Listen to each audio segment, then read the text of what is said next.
Three sisters ran a women's college, dressed head to toe in black veils, and never showed their faces in public. Wherever they went, family members caught fire, fell downstairs, or turned up dead in bathtubs. Insurance companies kept writing checks. When police finally forced their way into a freezing New Jersey house, they found a starving woman drowned in 3 inches of water and a suicide note written in someone else's handwriting.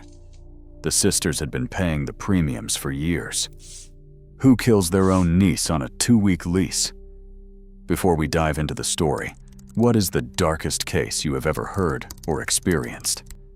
Write it in the comments. Let us compare notes. Also tell us where you are watching from today and what time it is right now. We are building a community of truth seekers who are not afraid of the dark. Now, let us continue with the story. The call came into East Orange Police Headquarters at 4:30 on the afternoon of November 29th, 1909. A woman's voice, barely above a whisper, soft and southern, asked for a coroner. The officer on the line explained there was not one available at that hour, but he could send a physician. The woman paused. Then she gave the address, 89 North 14th Street. Dr. Herbert Simmons arrived at a house that looked abandoned. Windows were dark, curtains sealed. No smoke rose from the chimney on a cold November evening in New Jersey. He climbed the porch steps, and the front door opened before he could knock. The figure in the doorway was something out of a fever dream. A tall, impossibly thin woman, wrapped entirely in black. A long cape swept the floor behind her. Layers of heavy veils concealed every feature of her face. The only human thing about her was her voice, that careful southern drawl rolling out from behind the fabric. She said, "Please come in." She added, "I am Virginia Wardlaw." She turned without waiting for a response and led Simmons up a staircase, then down a second-floor hallway. He glanced through open doors as they passed. Every room was bare. No beds, no chairs, no belongings. The air inside felt colder than the wind outside, and it carried the smell of dust, neglect, and something faintly chemical he could not place. At the end of the hall, Virginia stopped. She did not enter. She gestured toward the closed door with one black-gloved hand. Simmons turned the knob. A single gas lamp hissed from the wall, throwing unsteady light across cracked tile. And there, in the bathtub, was the body of a young woman. Her legs were doubled up over her knees. Her left hand loosely gripped a washcloth.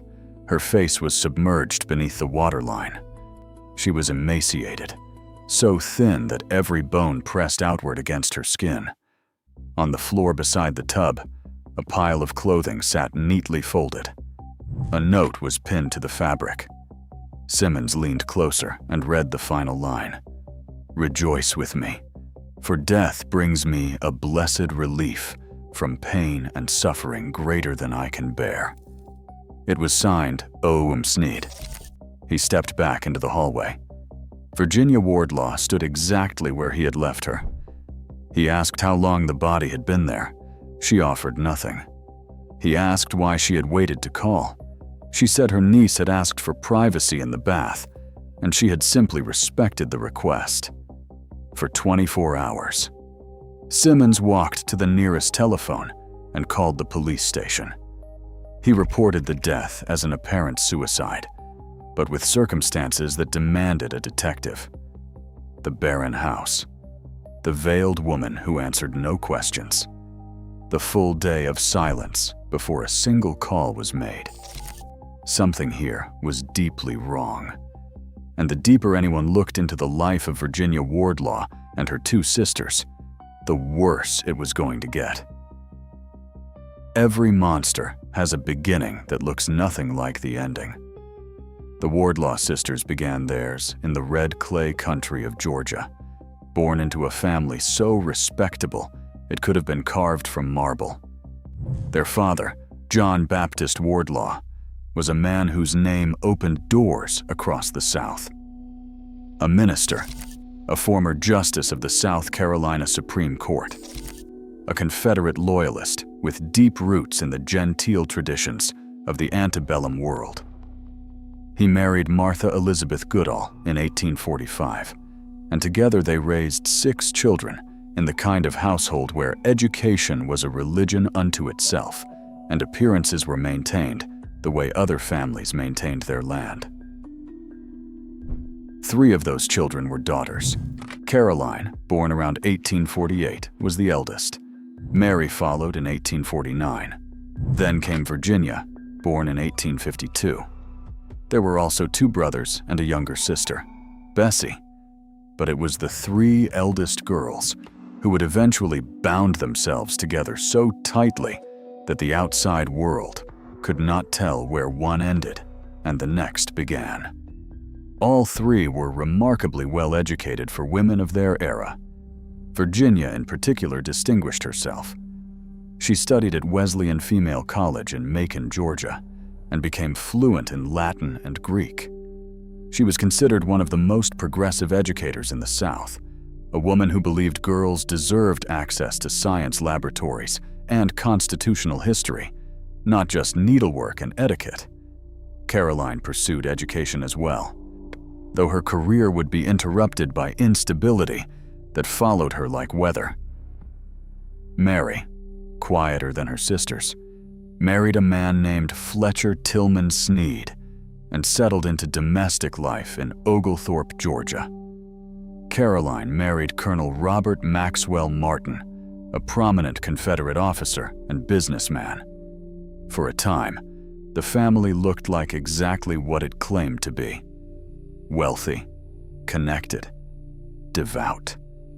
The kind of Southern family whose name carried weight in any room. But beneath the surface, something else was forming. A bond between the 3 sisters that went beyond loyalty, beyond affection, into territory that the people around them struggled to name. They spoke in a private language of glances and whispers. They deferred to one another in ways that unsettled even their own relatives. And when decisions were made, they were made collectively, as though the 3 women shared a single mind. Then the deaths started. Colonel Martin, Caroline's husband, died under circumstances that raised quiet questions. He had been a healthy man. The family collected on a $10,000 insurance policy. That was a significant sum in the late 19th century, equivalent to nearly $400,000 today. There were whispers that Caroline had not simply mourned her husband, but had hastened his departure. Then Caroline's young son, Hugh, just 7 years old, suffered a fatal fall down a flight of stairs as the family collected $22,000 from another insurance policy. 2 deaths, 2 payouts, and no investigation. The pattern was invisible because of who the Wardlaws were. They came from a reverend's household. They ran educational institutions. They spoke softly and dressed modestly. No one suspects the minister's daughters, and that, perhaps, was their greatest weapon. Not poison, not violence, but the assumption that women of their breeding were incapable of such calculated harm. By the time the 19th century ended, the Wardlaw sisters had buried a husband and a child, collected tens of thousands of dollars, and never once attracted the attention of a single investigator. They were just getting started. Sole female college had survived the Civil War, Reconstruction, and decades of Southern poverty. It did not survive the Wardlaw sisters. If founded in 1851 on Maple Street in Murfreesboro, Tennessee, the school offered young women what few institutions in the South could: a traditional education in cultural studies, social graces, and the kind of refinement that opened doors in polite society. By the 1890s, the college needed new leadership. Virginia Wardlaw stepped into that role in 1892, and for a time, The appointment looked inspired. She was brilliant. Under her administration, the Seoul expanded its curriculum far beyond what anyone expected of a women's college in rural Tennessee. Latin, Greek, constitutional history, ethics, anatomy, laboratory sciences, even visiting lecturers from Vanderbilt. Virginia believed women deserved the same intellectual rigor as men, and she built a program to prove it. Enrollment climbed. The school's reputation spread across the region. Her sister Mary worked beside her as an associate, and together they turned Seoul into one of the most recognized institutions of its kind. Then, in 1903, Caroline arrived, and she brought her daughter, Osi. The change was almost immediate, not in the curriculum or the administration, but in the atmosphere. The three sisters began appearing together in matching mourning attire, long black gowns that swept the ground, capes, and those veils, heavy layered fabric that concealed their faces entirely, did it as though they were attending a funeral that never ended. No one had died. No one was ill. Yet the three women dressed as though grief were a uniform they had chosen to wear permanently. The students noticed. Young women living at a residential college are perceptive.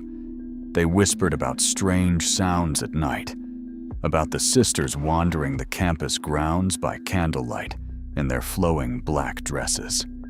They talked about how the sisters never ate meals in public, and how they seemed to communicate without speaking, how their movements through the college hallways felt coordinated in a way that was difficult to explain, but impossible to ignore.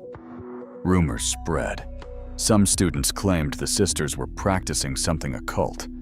Others simply said the campus felt wrong, that the energy of the place had shifted the moment all three Wardlaw women were under the same roof. There was no proof of anything sinister, but proof was not the problem. But the problem was the feeling, the sense that behind those veils, behind those closed doors, something was being hidden. Enrollment began to drop. Parents heard the whispers and chose other schools. The once thriving institution started bleeding money. A place that had survived war and poverty was being undone by the quiet dread that trailed three women in black wherever they moved. And then there was Otzi. Caroline's daughter was young, perhaps 18 when she arrived at Seoul. While she was reportedly beautiful and bright, but increasingly withdrawn. The students rarely saw her outside her mother's company. She seemed less like a student or a family member, and more like someone being kept. There is no record of Osi attending classes, socializing with the other girls, or exercising any independence whatsoever. She existed in Caroline's shadow, and that shadow was growing darker by the year. By 1907, Seoul Female College was failing. The Wardlaw sisters left Murfreesboro, turning the school over to new owners. Virginia headed to Christiansburg, Virginia, to take over Montgomery Female College. Mary returned briefly to Georgia. Caroline and Osi went to New York, but they would all reunite soon enough. They always did. And wherever the three sisters gathered, the pattern held. People around them would begin to disappear, one way or another. John Wardlaw Sneed did not want to go to Christiansburg. He said so plainly to anyone who would listen. He was Mary's eldest son, a young man who had built a quiet life in Linville, Tennessee, running a sawmill with his brother Fletcher. He had married Anna Laird McLaurin, the daughter of a respected local lawyer. They had a home, a business, a future that belonged to them. When Caroline Wardlaw showed up at his door and demanded he come back to Virginia to teach at Montgomery Female College, John refused, and he even called the police to have her removed from his property. But Caroline returned. She always returned. Whatever force held the Wardlaw sisters together was magnetic enough to pull the people around them into orbit and strong enough to keep them there. Within weeks, John relented. He left his wife behind and traveled to Christiansburg. Anna wrote letters. They went unanswered. Her health declined. She was eventually placed in a sanitarium. The sisters had separated another couple. Once John was under their roof, his life began to unravel in ways that looked, from a distance, like a man falling apart on his own. On a train trip near Roanoke with Caroline, he fell from the car. The brakeman told investigators he believed it was a deliberate act, but Caroline insisted it was an accident. A few weeks later, John was found in an open cistern, barely pulled out in time. Virginia explained that he had simply been taking measurements for a water supply system. 2 near-fatal incidents in a matter of weeks. Both times, one of the sisters was the first to offer an explanation. Both times, the explanation was just plausible enough. Then came the morning that ended it. Virginia raised the alarm at 8 o'clock. John was found on the floor of his room at the college, his night clothes ablaze. He survived 3 hours before his injuries claimed him. The sisters insisted it was another tragic accident. A man in declining mental health who had somehow set himself on fire while sleeping. The insurance companies paid out $12,000. In today's currency, that is roughly $430,000. It would later emerge that evidence pointed to something far more deliberate. Kerosene had been involved. Not the kind of trace amounts you might find near a lamp, enough to suggest that someone had made certain the fire would not go out. But at the time, no formal investigation was opened. The Wardlaw name still carried weight. The sisters still wore their veils, and a dead man's story was told by the women who survived him. With John gone, Caroline turned her attention to his brother Fletcher. She lured him to Christiansburg under the pretense of family business, then systematically separated him from his wife, Vashti. Fletcher fell mysteriously ill while traveling with Caroline, moved from one boarding house to another, always just out of his wife's reach. Vashti made 2 trips to find him and was turned away both times. Eventually, she gave up and filed for divorce. The sisters then engineered something remarkable. They arranged a marriage between Fletcher and Okoye, Caroline's own daughter. Fletcher was Ose's first cousin. The union was legal, but deeply unusual, and it served a specific purpose. It bound Ose closer to the family. It gave the sisters access to her financial affairs. And it ensured that the young woman who had already spent years under their control would have no outside allegiance to pull her free. The trap was closing. And Ose had no idea how little time she had left. The people of Christiansburg had a name for them before they even understood what they were. They called them the Black Sisters. And after dark, they watched. Montgomery Female College had been struggling before Virginia Wardlaw arrived. Under her leadership, it briefly revived. She brought the same intellectual ambition she had carried at Seoul, expanding coursework and attracting students who believed in her vision. But the moment Caroline and Ose joined her in Christiansburg, the familiar rot set in. The sisters resumed their uniform. Black gowns, black capes, black veils so dense that no one in town could describe their faces. They moved through Christiansburg as a single unit. 3 figures gliding in formation, never speaking to neighbors, but never attending community events, never acknowledging the world outside their walls. The students and townspeople found it unsettling. Then, they found it frightening. Residents reported seeing the sisters leave the college grounds after midnight, dressed in their full mourning attire, walking by candlelight through the streets toward Sunset Cemetery. A local taxi driver later claimed he had driven them there on more than one occasion. He said he stayed behind once and watched from a distance. But the three women gathered around a grave and spoke in low voices, performing what he described as some kind of ritual. Whether it was grief, prayer, or something stranger, he could not say. The townspeople filled in the gaps with their imaginations. Rumors of witchcraft spread. Some believed the sisters were communicating with the dead. Others thought they were binding themselves to the land through some dark practice. The rational explanation may have been simpler. Of three deeply codependent women, isolated by their own secrecy, visiting family graves in the only hours when no one would see them weep. But rationality does not survive well in a town that has already decided to be afraid. What made the fear harder to dismiss was the pattern unfolding inside the college itself. The sisters entered into fraudulent business deals across the surrounding communities. They borrowed money with no intention of repaying. They manipulated legal agreements. Trust eroded, and enrollment collapsed. The school that Virginia had briefly resurrected was dying again. Meanwhile, O.C.'s marriage to Fletcher was disintegrating under the sisters' control. Fletcher had witnessed what happened to his brother John. He had been ill under Caroline's supervision, separated from his first wife, and maneuvered into a marriage he likely never chose freely. Whatever courage or independence he might have once possessed had been ground down.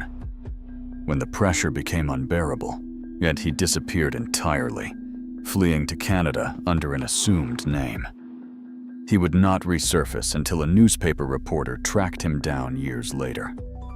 With Fletcher gone, O.C. was left entirely at the mercy of her mother and two aunts. She had no husband, no income, no allies outside the family. The sisters controlled every aspect of her daily life, and the walls were closing in. By 1908, Montgomery Female College shut its doors for good. The community in Christiansburg was done with the Wardlaw sisters. The women packed what little they had and headed north. Virginia's tombstone in Sunset Cemetery, placed years later, would eventually crack and fall flat against the ground. The inscription that remained was strange enough to keep people talking for a century. It read, "She is not dead." Some believe it was a statement of faith in the resurrection. Others who knew the story believed it was something else entirely. A warning, perhaps, or a confession that some things refuse to stay buried. The sisters were moving toward New York, and they were taking Otzi with them. There is a kind of captivity that requires no locked doors. It only requires the complete removal of every person, every resource, and every connection that might offer a way out. After leaving Virginia, the sisters scattered briefly before regrouping in the New York area. Caroline and Osei settled into a tenement building in Brooklyn that the neighbors would eventually call the House of Mystery. It was the kind of place people avoided without being able to explain why. Dark, quiet, closed off from the street in a way that invited speculation. O.C. was now in her early 20s. She had been married to her cousin Fletcher, who had fled to Canada. She was isolated from the world in every meaningful way. No friends, no employment, no independence. Her mother and aunts controlled her finances, her movements, and her daily existence. Whatever identity Otzi might have built for herself had been systematically dismantled over the years, piece by piece, until there was nothing left but dependence. During this period, Otzi became pregnant twice.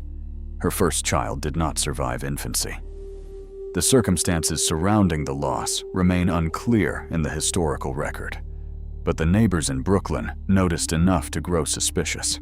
They whispered about the comings and goings at the tenement. They used the term baby farm, a phrase that in that era carried a specific and sinister connotation.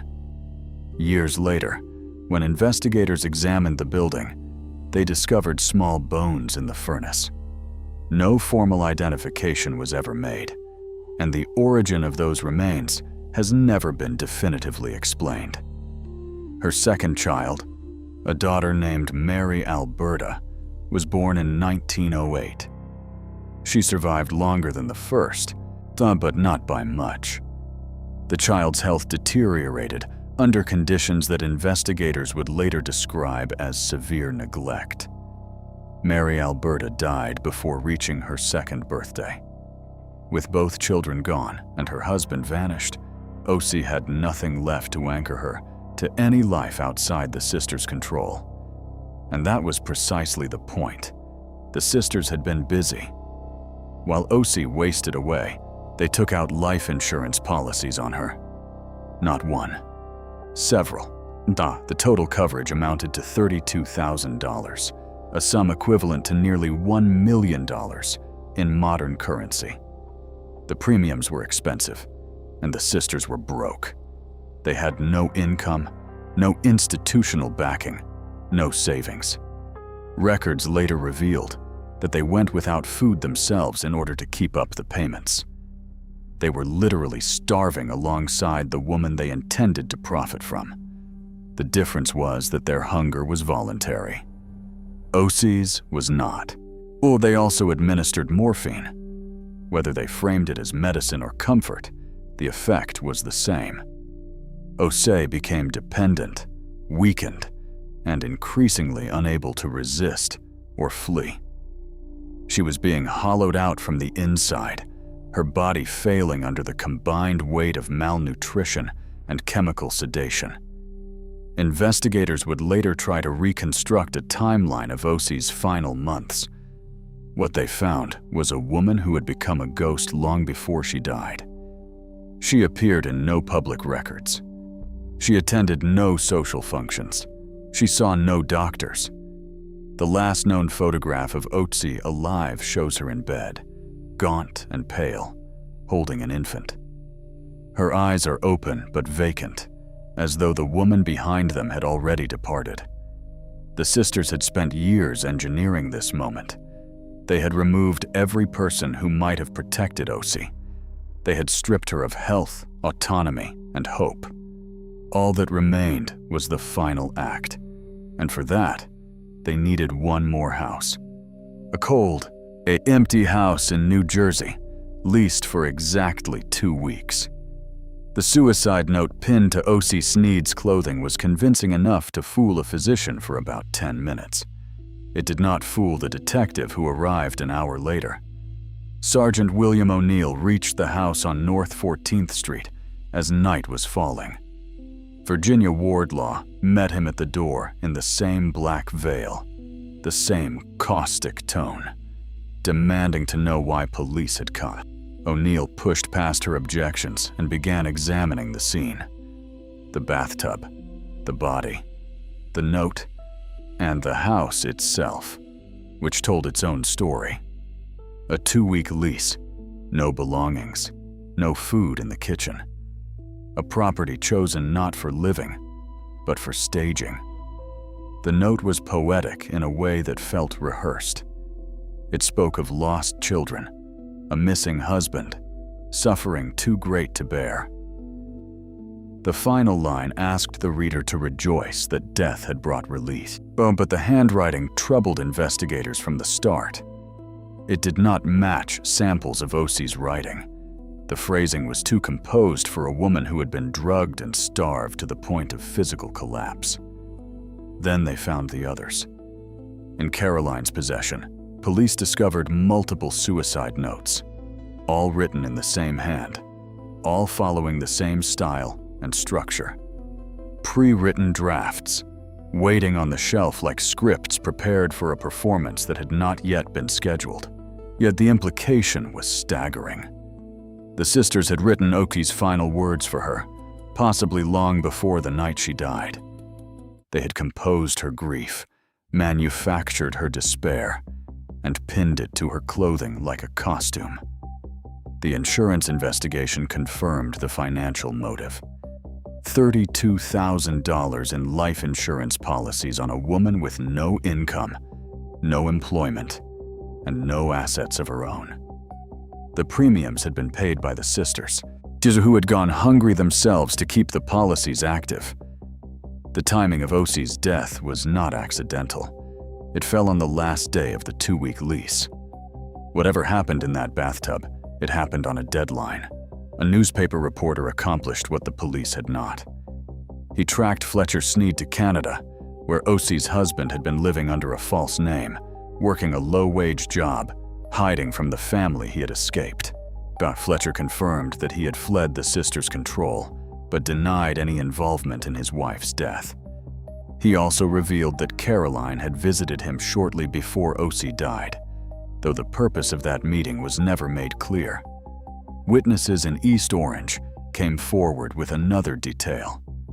In the 24 hours between Osie's death and Virginia's call to the police, neighbors had seen more than one veiled figure moving through the house.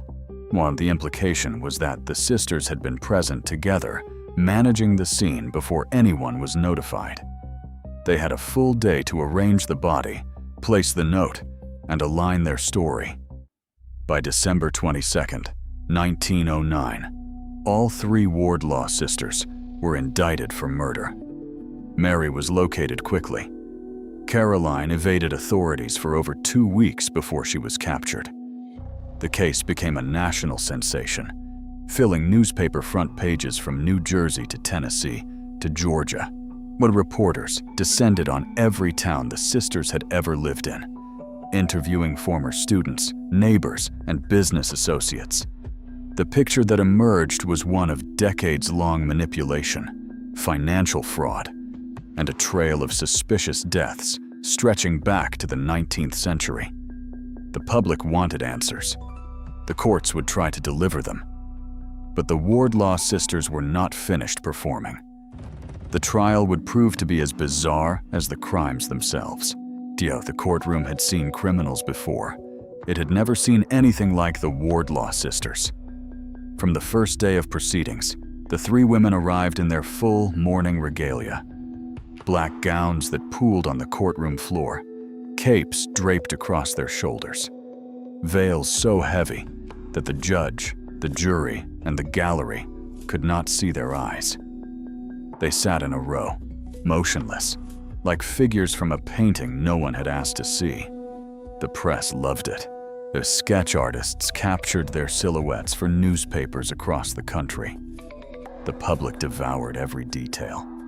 This was not simply a murder trial. It was theater, and the sisters knew exactly what they were performing. Caroline was the most volatile of the 3. Her behavior during the legal proceedings veered between calculated defiance and what appeared to be genuine mental collapse. She interrupted hearings with outbursts that left attorneys and spectators stunned. But she railed against the police for interfering in what she called private Wardlaw family affairs, as though the death of her own daughter were a domestic matter that the state had no right to examine. Then came the moment that cemented the case in American criminal folklore. Standing before the court, Caroline Wardlaw Martin declared, loudly and with apparent conviction, that she was God himself. The courtroom fell silent. The prosecution exchanged glances. The press scribbled furiously. Was this madness? Was it a strategy? Caroline had spent her entire adult life manipulating the people around her, bending them to her will through charm, persistence, and relentless emotional pressure. A woman capable of engineering her own daughter's death over the course of years was certainly capable of engineering a performance designed to avoid a prison sentence. But madness and manipulation are not mutually exclusive. Sometimes the mask wears itself so long it fuses to the face underneath. Alienists, the term used for psychiatrists in that era, were brought in to evaluate her. Their opinions were divided, which only deepened the public's fascination. Some believed Caroline was genuinely insane and had been for years. Others believed she was exaggerating her symptoms to secure a lighter sentence. The truth likely lived somewhere between those poles, in the gray space where personality disorder meets criminal intent. The most damaging testimony came from an unexpected source. Reverend Albert Goodall Wardlaw, the sisters' own brother, traveled to New Jersey to take the stand against them. A Southern Baptist minister, Albert had watched his sisters' behavior from a distance for decades. He had seen the deaths, the insurance claims, the disappearances of people who got too close. Whatever loyalty he had once felt toward Caroline, Mary, and Virginia had been replaced by something closer to horror. And his willingness to testify publicly against his own blood spoke louder than any evidence the prosecution could have introduced. The autopsy results added clinical weight to the narrative. Ocie's body showed severe malnutrition. Her organs bore the marks of prolonged deprivation. A small amount of morphine was detected in her blood, confirming the suspicion that she had been chemically sedated in her final days. The official cause of death was drowning, with starvation listed as a contributing factor. She had been too weak to lift her own face from the water. The evidence was overwhelming. The handwriting on the suicide notes, the insurance policies, the empty house, the 24-hour delay, the veiled figures moving through the premises after Ocie was already gone. But the Wardlaw sisters would not face justice in the way the public expected. The endings that awaited each of them were stranger, darker, and more fitting than any verdict a jury could have delivered. Virginia Wardlaw chose to die the same way she had killed Ocie. Slowly, deliberately. One refused meal at a time. After her indictment, Virginia was held at the Newark House of Detention while awaiting trial. She was 67 years old, the most educated of the three sisters, the one who had built college curricula and lectured on ethics. Now she sat in a cell and began to disappear. Not through escape, through starvation. But the jail staff noticed she was losing weight at an alarming rate. They offered her meals. She accepted them. She thanked the attendants politely in her soft Southern voice. And then she hid the food, under her mattress, behind furniture, in the folds of her bedding. When guards cleaned her cell after her death, they found piles of stale, untouched food concealed throughout the room. She had performed the act of eating without ever swallowing a bite. On August 11, 1910, Virginia Wardlaw died.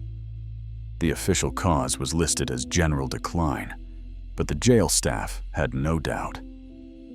She had starved herself to death with the same patience and precision the sisters had used on Ocie. Whether this was guilt, defiance, or a final act of control over a life that had spiraled beyond recovery, no one can say. She never confessed. She never explained. She simply stopped eating and waited for her body to follow.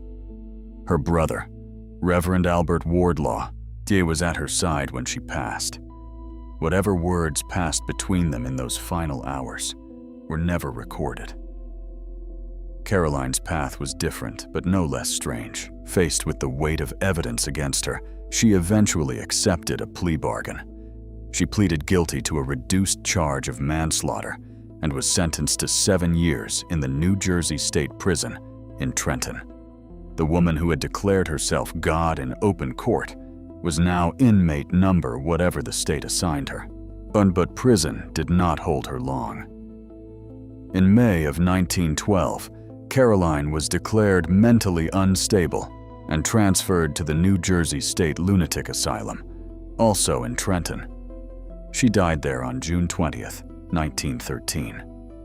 The daughter who had orchestrated Ocie's captivity arranged her marriage, administered her morphine, and written her suicide note in advance, spent her final days in an institution not unlike the ones she had once presided over. The irony was precise and total, but Mary's ending was the strangest of all, because Mary walked free. When Caroline pleaded guilty to manslaughter, it created a legal technicality. Mary could not be charged as an accessory to a crime if the principal had already pleaded to a lesser offense. The charges against her were dropped. In exchange for her freedom, she agreed to serve as a material witness against her sisters, offering testimony that helped seal the case. Mary moved to Oakland, California, where she lived with her son. Yet in 1930, 21 years after Otsie's death, she gave an interview to the Murfreesboro News Banner. In it, she insisted that Virginia had been an angel on earth. She claimed Otsie had taken her own life and that Virginia had merely been too ashamed to act quickly. She expressed no remorse, offered no accountability, and painted the entire affair as a misunderstanding compounded by public hysteria. She lived until 1937. She was 88 years old. She never faced another courtroom. She never recanted. And she never explained the bones found in the furnace, or the insurance policies, or the decades of death that followed her family like a second shadow. One sister starved. One went mad. One simply walked away. And none of them ever said they were sorry. Some stories end with a verdict. This one ends with a tombstone that refuses to let you sleep. In Sunset Cemetery in Christiansburg, Virginia, there is a grave marker that has been broken for decades. It lies flat against the earth, cracked in half, partially swallowed by grass and time. The name on it belongs to Virginia Oceana Wardlaw, and the inscription, still legible after more than a century, reads 3 words that have drawn visitors every Halloween since the day they were carved. She is not dead. The phrase was almost certainly a statement of Christian faith, a reference to resurrection and life beyond the grave. Virginia's father was a minister. The family was raised in the language of Scripture, but context changes everything. When the woman buried beneath those words starved herself to death in a jail cell after being charged with starving her own niece to death in a bathtub, the phrase takes on a weight that Scripture alone cannot carry. Locals in Christiansburg have reported sightings for generations. 3 figures in black walking through the cemetery after dark. Some dismiss it as legend, the kind of ghost story small towns build around their ugliest history to make it manageable. Others point out that the taxi driver's account was given before Virginia died, before any ghost story had reason to exist. He described what he saw. The town decided what it meant. Whether you believe in hauntings or not, the Wardlaw sisters left behind something that does not require the supernatural to disturb. They left questions, and not small ones. The bones found in the furnace of the Brooklyn tenement were never identified. No investigation determined whose remains they were or how they got there. Otsie's first child died in infancy under circumstances that were never formally examined. The neighbors called the building a baby farm. The press called it a house of mystery. Nobody called it a crime scene, because nobody with authority ever looked closely enough. Colonel Martin's death was never reinvestigated. But the evidence suggesting poisoning surfaced years after the fact, long after any prosecution was possible. Hugh's fatal fall was accepted at face value by authorities who had no reason to suspect a minister's daughter of harming her own child. John Wardlaw Sneed's death by fire was ruled an accident, despite evidence that kerosene had been deliberately applied. Every single death in the Wardlaw orbit followed the same arc. A tragedy occurred. The sisters provided an explanation, yet insurance money was collected, and the world moved on. The system that allowed this to continue for decades was not broken. It was functioning exactly as designed. In the late 19th and early 20th centuries, women of social standing were simply not suspected of violent crime. The Wardlaw sisters exploited that blind spot with surgical precision. They understood that their veils, their education, their father's name, and their gender formed a shield that no investigator of that era was equipped to penetrate. O.C. Sneed was 23 or 24 years old when she died. She had been a captive of her own family for most of her life. She lost 2 children, a husband, and ultimately herself, consumed by the people who were supposed to protect her. Her photograph survives in the Library of Congress, a young woman in bed, holding an infant, staring into a camera with eyes that have already given up. And no one was ever fully punished for what happened to her. The law tried. It failed. And the tombstone in Christiansburg still reads the same 3 words it always has. If this story unsettled you, you are exactly the kind of person this channel was built for. Make sure you subscribe to the channel. Also, click that like button to show that you care. Because the next story we tell might be the one nobody else is willing to touch. And you are going to want to be here when we do.